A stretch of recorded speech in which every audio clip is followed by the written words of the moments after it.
Coming up, meet this year's class of women entrepreneurs.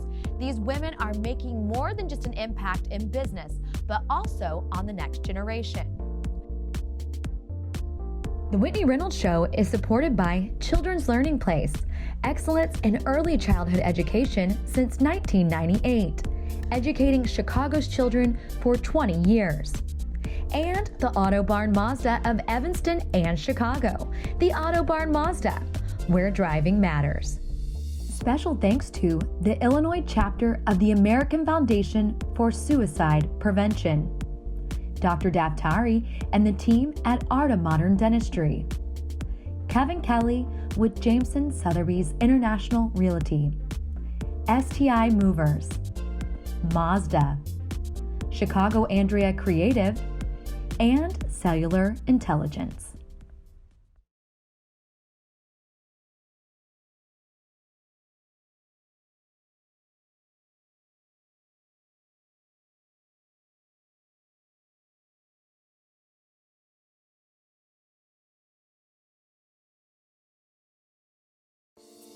Women who are paving the way for the next generation, opening doors for our youth and helping solve social issues. That's this year's class of women entrepreneurs. Without any further ado, let's meet these ladies.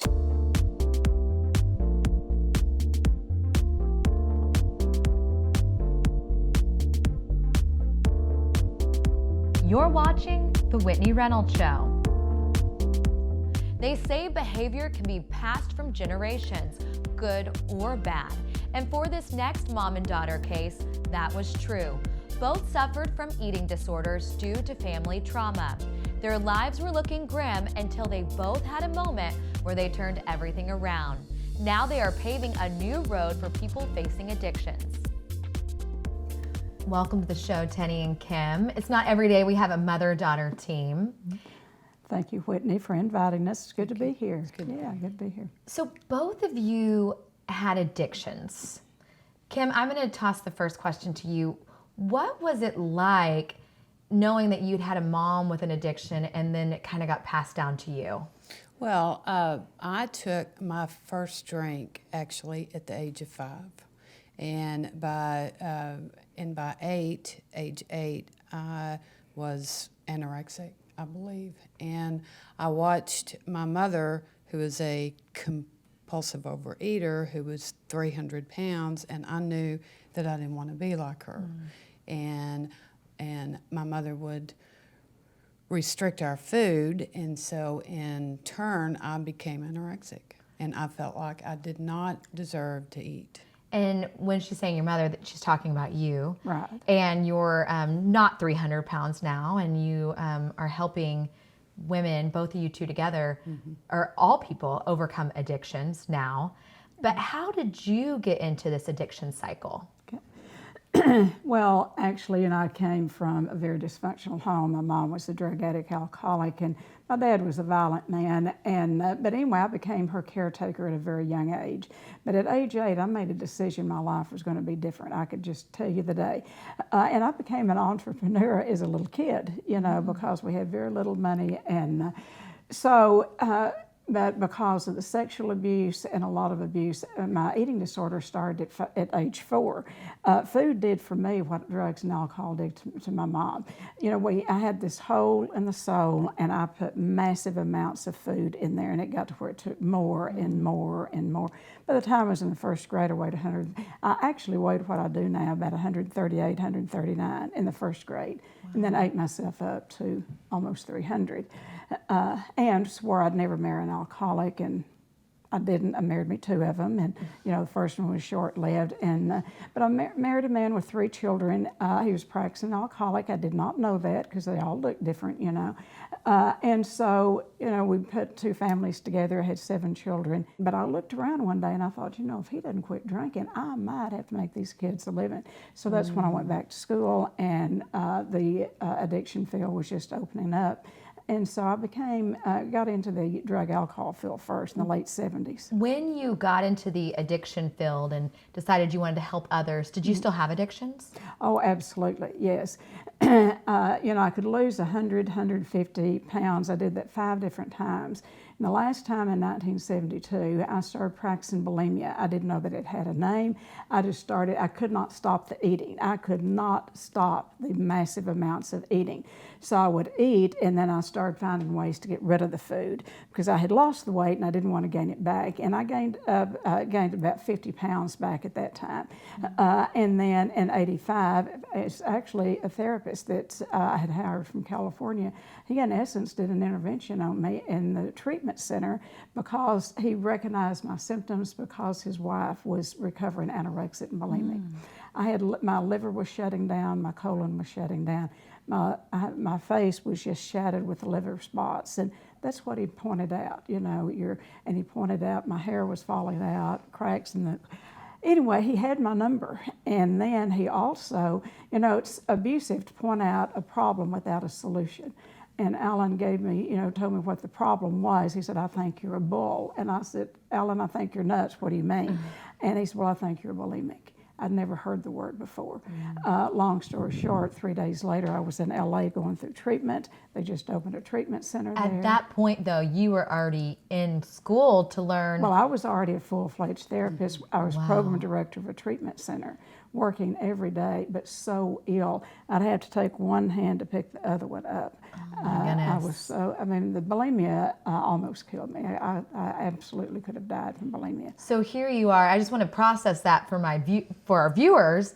Here you are, a therapist wanting to help others, but not recognizing your own issue in your own life. Right. And then even your daughter.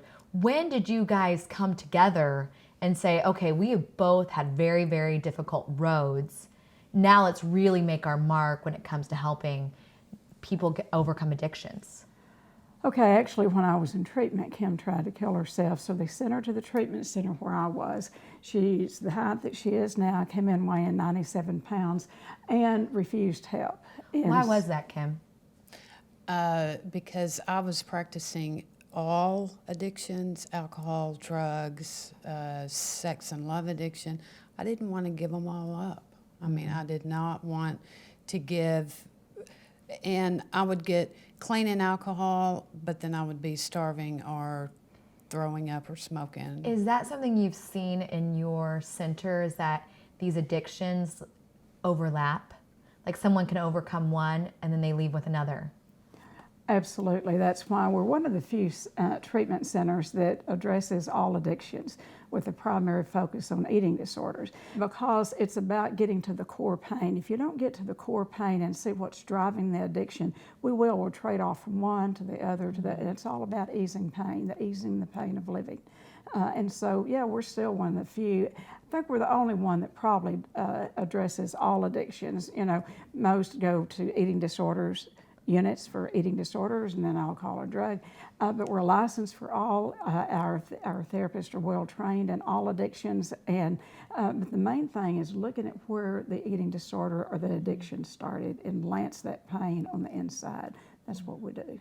And you wrote a book, Shades of Hope, and in this book, it's so authentic to your story, and I feel like we do live in a society that is becoming more okay with sharing our past, even if it's not a healthy past or a squeaky clean one.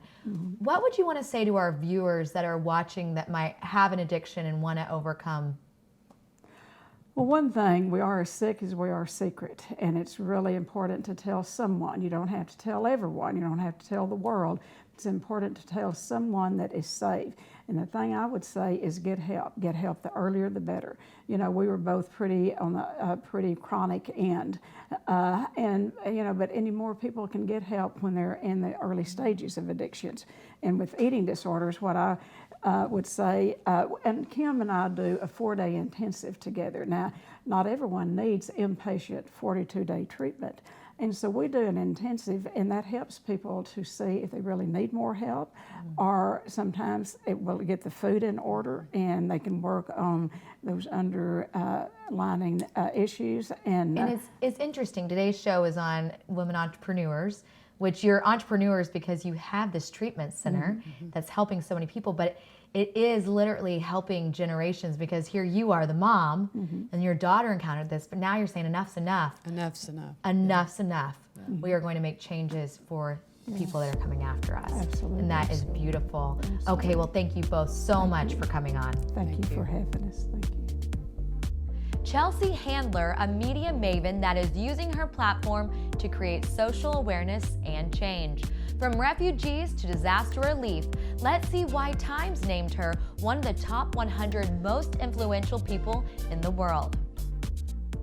As a woman entrepreneur and a talk show host, when did you step into this full, I'm going to use my platform to really make a difference? I think when I started my show on Netflix is when I began thinking like, okay, now I want to do something meaningful. I'm 40 years old. I want to like do a more important show. I want to do a well-rounded show. I want to educate and edify and and learn about politics, learn about science, culture, sports, all the things I don't know that much about that you could be more well-informed about. So I wanted to do that in a really fun way. And, I feel like we've really accomplished that. So, I feel like I'm doing something now that is meaningful. It's now time for our viewer's voice. And this week's question is, how are you using your platform to help others? I think I try to use my social media platforms for good when I can, but it also depends a lot on which one. I feel like I'm more likely to do so or like share information that I think would be considered good on something like Facebook, whereas something like Twitter, I probably use more just for fun or for like things that make me laugh. And then I guess same with Instagram. I'd be more likely to use my platform to share something good on there. So I use Twitter as a positive thing, just to kind of like reach out to people and meet new friends on there, and it's a good way to kind of like just be nice in general and send positive vibes to everybody, because like the world is filled with like so much hate, so it's nice to just kind of go on there and see a lot of people that are being nice to everybody. Get social with us. Make your voice heard. Submit your video on WhitneyReynolds.com. Kids Learning to Code is the business our next woman powerhouse developed. Let's welcome out Katie Lynch with Codeverse. Welcome to the show. Thank you for having me. So we don't always have a ton of women that develop an online coding system for kids. Yeah. How did you come up with this? Yeah, so the idea to start Codeverse came from when I was running a different business. I was the CEO of Tech Week, and I was in LA for one of our conferences in November of 2015, and I met these filmmakers, these female filmmakers that created a documentary called Code, Debugging the Gender Gap, which was all about why is there a lack of women and minorities in STEM? Right. And so on one hand, I kind of left that meeting, my blood was boiling because I'm like, I'm a woman in STEM. Like, I think this is such a, fun, fascinating time to be in technology. And on the other hand, I felt incredibly inspired to do a ton of research into like coding camps and coding schools and toys and games and resources that got children excited in STEM. And so I decided, wow, we need to, really solve for this. And so that's why we created Codeverse. That is awesome, because I'm thinking whenever we were in school, like we were just learning how to type. Like the idea of typing and how technology has developed is incredible. And to think that kids, like your youngest kid that can do coding or curriculum with Codeverse is 5? 5. That's 5 years crazy. old. I mean, I was playing with dollies Yes. and watching cartoons at 5. These kids are Right. building games and apps which they're sharing with their Wow. families. And then it's also gearing them up to think beyond the normal. Like Yeah. they can literally do so much with this. Yeah, they can do a lot with it. I mean, learning how to code it definitely goes beyond learning technical skills. It's teaching them about independence and collaboration and building confidence and problem solving. Love that. It's cool. So, and then going back to this like gender gap with STEM, do you feel like there is still a big gap there? I mean, I think we've come a long way, that's for sure. Right. But there's still a lot that needs to be improved upon. And I'm just such a firm believer that we need to educate kids while they're young, right? We need to educate young boys and young girls that STEM is important and that kids can be whatever they want to be. And that technology is really impacting their future in an extremely positive way. So what does Codeverse look like for kids that come in? Because I just Yeah. picture computers everywhere and they're like writing websites. Like, is that what's going on? It's unlike anything you've ever seen before. We have built a 3,600 square foot studio. First one's in Lincoln Park. It's at 819 West Eastman Street. And it's a place where kids can interact with technology. So there's lights, there's speakers, there's drones, robot arms, 3D printers, laser cutters, all sorts of cutting edge technology that kids can program. And like you were saying, there's boys and girls there. Yeah. So there's not this overwhelming, like just boys. No. So you're teaching the next generation both how to do this. Yeah, definitely. I mean, it's certainly a personal mission of mine to get more girls into coding and into STEM in general. But the overall mission of Codeverse is to teach 1 billion kids to code. So no matter where you're from, your background, your gender, we want them coding. Wow. Yeah. And so these are camps. These are after-school programs. These are, I mean, so kids are just doing this as their fun extracurricular activity. Yep, it's an after-school evening and weekend program. And then we also have spring and summer camps. When can they start making money coding? That's my thing. As I'm hearing, like, now we're creating other entrepreneurs. Yeah, well, that's the thing, right? We're teaching kids these very basic skills so that once they, I guess, graduate from Codeverse, they can start learning other languages like Python and JavaScript and Ruby. What, that is so over my head right now. Yeah. Python. Are these like tech terms? They're languages, yeah. So coding, like you basically learn languages to be able to code and tell a computer what to do. And so at Codeverse, we've created our own kid-friendly, simple language called KidScript, which is a gateway into learning all these other languages. So to answer your question, like they can start building, as soon as, 5. Well, 5 parents, years this old. could be a business plan for your family. Yeah, definitely. Yeah, you want to build the next Facebook or the next oh my Uber, like goodness. have at it. Wow. And to think that this resource is out there for kids. And it does cost money to go to the camps, but you are also working with nonprofits. So it's not just for families that can afford it. You're helping nonprofit organizations as well. Yeah, and this goes back to what I was saying about our mission, teach 1 billion kids to code. So we've partnered with all sorts of nonprofits, After School All-Stars, Boys and Girls Clubs of Chicago, the Girl Scouts of Greater Chicago, and we're doing lots of different initiatives with them to get all kinds of children from all different neighborhoods across the city involved in our classes. I love hearing that because sometimes in different cities you see segregation going on where maybe some kids wouldn't have the same opportunities that others would. But you're saying, we're going to eliminate that. We're going to work with anybody. Well, yeah, because I mean, when you really think about it, kids are growing up in the digital day and age. This is not a world that you and I were familiar with when we were young.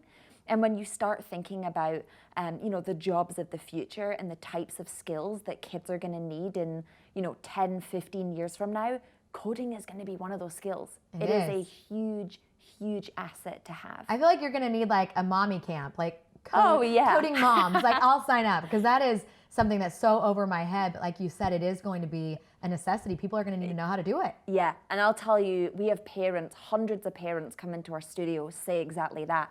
I want to learn how to code with my child, or I want to understand the world of computer programming. And so interestingly, December 4th through 10th is National Computer Science Education Week. And so we're launching parent code shops on the 4th and the 8th of December that's going to teach parents how to computer program. And lastly, what is one of the most beautiful stories you have seen unfold with the kids at Codeverse? There's so many, but one of my favorite stories is, so we partnered with an organization called After School All-Stars, which I mentioned before. And there was a young gentleman, 13 years old. His dream and his passion was to create video games. And so we partnered with them to send this young man to Codeverse to be able to build several different games. And that's life-changing for him. He would have never had this opportunity. He lived in a neighborhood that certainly didn't provide these kinds of opportunities. And so just to know that Codeverse brought that dream to life, brought it to reality, honestly, it gave me goosebumps. And to be honest, even talking about it now, it makes me so excited and just so proud of our mission. Well, it is so neat to see these women just like you. I mean, this show is full of them that are paving the way for the next generation. So thank you so much, Katie. No, thank you for having me. Kelly Kitley is a woman entrepreneur on several levels, a therapist, author, and speaker. Here today to help us understand how we can all use our talents to help others. Welcome to the show, Kelly. Thank you so much for having me. So we've had amazing women on the show that are all creating change through their experiences, and they're really paving a way for the next generation. You are one that has also done that. Mm-hmm. Tell us about your platform. Well, I have been going through a lot throughout my life, and there were always people that were there to help me and support me and really believe in making your mess your message when you've been able to work through different things in your life. What was your mess? I grew up above my parents' bar in Lincoln Park as the oldest of 5, and at a young age was sexually abused and then developed an eating disorder shortly after that. And in my experience in my own therapy, really felt like I had an advocate and wanted to do the same thing for other people as well. How did you develop that platform? Because I'm sure some of our viewers are watching and they're thinking, okay, I've been through this, I've been through this, but how do I actually channel that into helping someone else or creating change through what I've been through? Well, I think a lot of times people want to divert the pain that they've been through to help somebody else before they've healed themselves. And it's so important for people who do this kind of work to use their message, use their mess as their message, work through the things that they've been through so that they aren't triggered or overly attached. That's a really good thought. So you're saying you need to do total healing before you can help others. Oh, absolutely. How do people do that? Well, I'm a psychotherapist, so that's what I strongly believe in. And not living in shame, reaching out to other people, whether it's through therapy, there's lots of different therapies, group therapy, individual therapy, couples therapy, and we all bring our own baggage into relationships and get triggered, and so we need to unpack those. There's been a shift in shame, and I'm glad that you brought up that word because I feel like, and maybe it's because of what I do for a living, but I feel like people are more open to talking about their baggage these days. They're not as embarrassed of, here's my shameful past. They're actually using it. Have you seen a shift with that? Huge shift. I think there was a time where everybody was silenced because they were so afraid of anybody finding out that there was anything wrong with them. You know, this perfectionistic, idealistic persona, and we all have something. And so being able to connect with people, and I find that the more people are recognizing, like the Me Too campaign, and hearing other things of other people who look like them going through the same thing makes them feel connected and safe and able to share.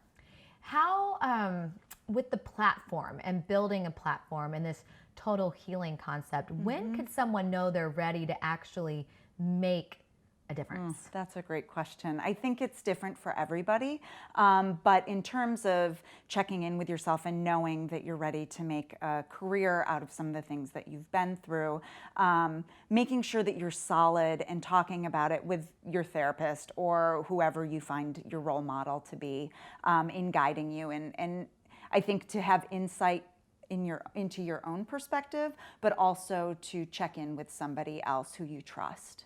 I like that. The checking in with somebody you trust. Would you recommend a therapist? Because I think so often we all have that friend that we gab with, but they might not have the professional help behind them. Would you recommend therapy, or were you just saying bounce off your ideas? I think everybody can benefit from at least a year of therapy. I wish it were a prerequisite for everybody. Well, I love it. Anything else you want to add for our viewers that are trying to make their platform known? I think that you need to find a niche that really speaks to you, and your passion will overflow and it will feel really natural. I think there are a lot of different avenues I could have taken, but really feel strongly about women's mental health because across the board that's been something that I've advocated for. So if you're not passionate about it, it's hard to make a platform, but really finding your niche into something that excites you. That is so good. Passion behind the platform. Love it. I love it. Thank you so much, Kelly, for coming on. Thank you for having me. We've featured many fabulous ladies on our annual Woman Entrepreneur Show over the seasons. However, today's guests have reminded us how important it is to use our talents to help better this world. No matter what your skill set, there's always room to give back. For more information on today's show, visit WhitneyReynolds.com.